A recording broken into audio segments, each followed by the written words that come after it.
Je me base sur les recommandations haute autorité de santé et aux différentes étapes qui sont stipulées dans ces recommandations. Il y a 3 grandes phases qui sont globalement en lien avec le niveau de consolidation du geste chirurgical. C'est comme ça aujourd'hui qu'on établit les choses.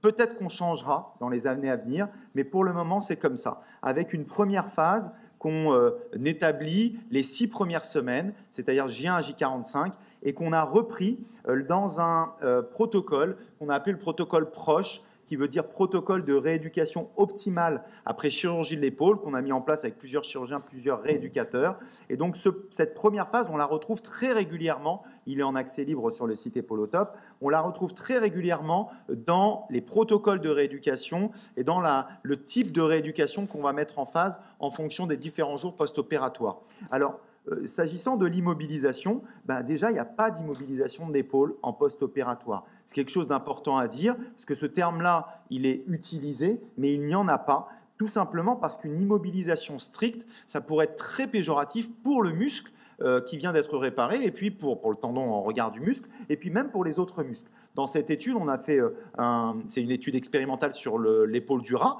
et donc ils ont paralysé les muscles après les avoir immobilisés et suturé les tendons, et on voit une vraie dégénérescence musculaire lorsqu'il y a une immobilisation du muscle, lorsque le muscle ne peut plus se contracter. Donc évidemment, on n'immobilise pas strictement une épaule, on va la laisser bouger, on va juste appliquer une attelle. Mais une attelle, c'est également pas anodin.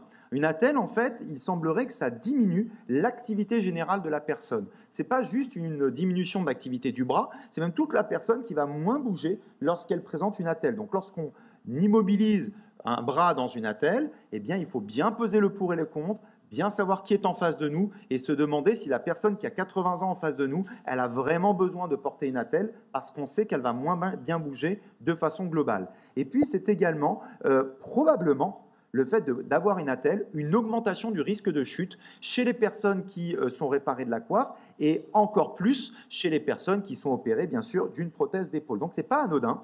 Et en post-opératoire, on rencontre souvent des patients qui ont cette attelle et qui en souffrent, qui ne sont pas contents. Mais voilà, le chirurgien demande de la poser. C'est à nous, derrière, d'expliquer au patient comment est-ce qu'il doit gérer sa vie avec cette attelle. Donc, on a des gens qui sont plus ou moins atrophiés, parce que ça va dépendre si l'épaule a été préparée ou pas en amont. Ce sont des gens qui sont plus ou moins raides. Ce sont des gens qui sont plus ou moins douloureux. Ce sont des gens qui ont plus ou moins de crainte par rapport à leur suture. Il y a des personnes, vous le savez, après une chirurgie qui vont être très libres. Ils n'ont absolument pas peur de faire péter leur suture. Et puis, il y en a d'autres qui ont extrêmement peur d'avoir un impact négatif sur le geste chirurgical. Eh bien, nous, pendant ces 6 premières semaines, on va dès le début recommencer à mobiliser l'épaule et dans des recommandations, quelles qu'elles soient anglo-saxonnes ou françaises, on a quand même un mot d'ordre qui est de mobiliser l'épaule. Pourquoi ? Eh bien, tout simplement, même pour diminuer la douleur des patients, pour tout simplement diminuer le risque de raideur qui s'installe, pour augmenter l'activité globale du patient et puis lui redonner de l'assurance. Tout ça, c'est effectivement le rôle de la rééducation en post-op immédiat. Réassurer le patient, je pense que c'est quelque chose d'effectivement très important. Ça, c'est une patiente qui vient de se faire opérer d'une suture de coiffe du côté gauche et donc je lui enseigne les mouvements d'automobilisation. Écoutez-la. Vous respirez bien tranquillement. Celle-là va tirer la droite et vous venez ici. Et vous redescendez doucement. 20 cm. Oui, posez. Donc je fais un focus externe, je parle de ses mains et pas de son épaule. Et je lui donne un objectif. Et écoutez ce qu'elle va dire. Et vous redescendez. C'est compliqué, hein? C'est que ne m'appartient pas, ce bras. Ouais, vous inquiétez pas, vous allez le retrouver progressivement. C'est juste une question de motricité. Il faut que le cerveau réapprenne à le faire bouger. Donc là, comme il n'a pas d'information, vous avez été anesthésié, etc., vous le percevez moins bien. Et c'est en rebougeant justement que vous allez le percevoir à nouveau, que votre cerveau va se le réapproprier. Le patient va et tout doucement le rassurer par rapport à sa condition. Allez, venez toucher mon doigt ici. Juste quelques minutes plus tard, soufflez. Venez en l'entraînant, en le rassurant. Allez. Ne bougez pas. Je bouge plus. Bon, je tendance à tricher en général. Voilà, bravo. Et on descend.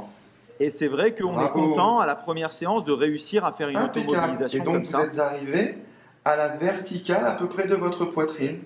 C'est l'exercice que vous allez faire pendant toute la semaine qui vient. Quand on a ça, les 3 premières semaines, on est content, le patient il arrive à mobiliser. Et vous comprenez bien que son niveau de crainte au départ, si on ne brise pas cette kinésiophobie, cette crainte, eh bien cette patiente, elle va se raidir, d'où l'intérêt d'être supervisée au tout début de la rééducation par un kinésithérapeute. Alors, qu'est-ce qu'on fait en post-opératoire? Eh bien, il y a un questionnaire qui est envoyé à plus de 130 professionnels de santé, des kinés, des chirurgiens, un peu partout, et on leur demande qu'est-ce qu'ils font sur les coiffes opérées. Eh bien, ils disent que plus la rupture est large, plus ils ont tendance à mettre une attelle en abduction pendant 4 à 6 semaines. Donc, vous avez parfois des patients qui viennent avec le bras un peu écarté et d'autres avec le bras collé. Peut-être que c'est lié aussi à la taille de la rupture.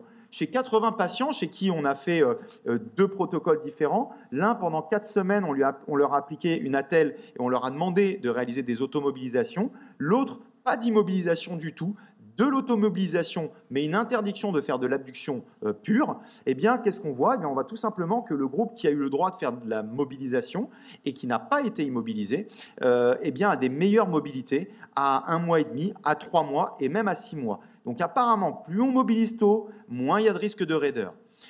Dans cette revue systématique de la littérature, on nous dit qu'il n'y a pas de risque plus élevé de re-rupture lorsqu'on mobilise précocement les patients, mais il n'y a pas de différence entre les groupes qui sont mobilisés précocement et ceux qui ne sont pas mobilisés précocement. Donc en fait, on a des publications qui sont un peu contradictoires et c'est pour ça que c'est aussi souvent sujet d'école. Mais peut-être que plutôt que d'opposer des écoles avec des lieux en France où on immobilise strictement, des lieux en France où on dit allez-y tant que vous voulez, peut-être qu'il faut faire un programme qui serait plutôt sur mesure.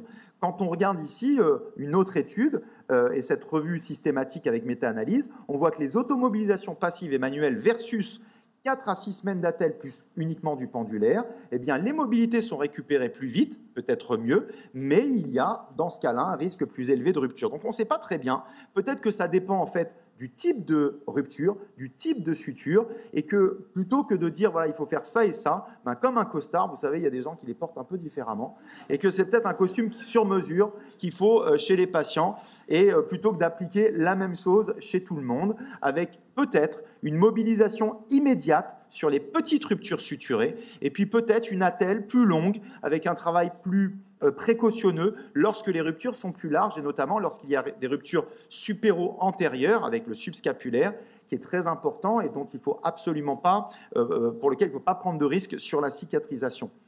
Alors, quelle est la fréquence des séances de kinésithérapie? Alors ça, c'est comme tout le reste, c'est un petit peu comme on en a envie. Les facteurs qui influencent la fréquence des séances, ben, la plupart du temps, c'est les croyances du chirurgien qui pense qu'il faut absolument voir le patient 5 fois par semaine, les croyances du kiné qui croit la même chose ou pas la même chose, le suivi personnalisé ou pas, parce qu'il y a des endroits où on fait que de l'auto-rééducation et des endroits où on fait de la supervision, la compréhension des patients, hein, souvent ils ne comprennent rien, et parfois ils comprennent, alors que ce qui devrait influencer la durée du port de l'attelle et son type, eh bien, c'est tout simplement le niveau de catastrophisme des patients. Et si un patient a très peur, qu'il est kinésiophobe, eh bien, peut-être qu'il faut le voir plus fréquemment et que ce n'est pas une question de régler cela sur une prescription type sans avoir questionné le patient au préalable.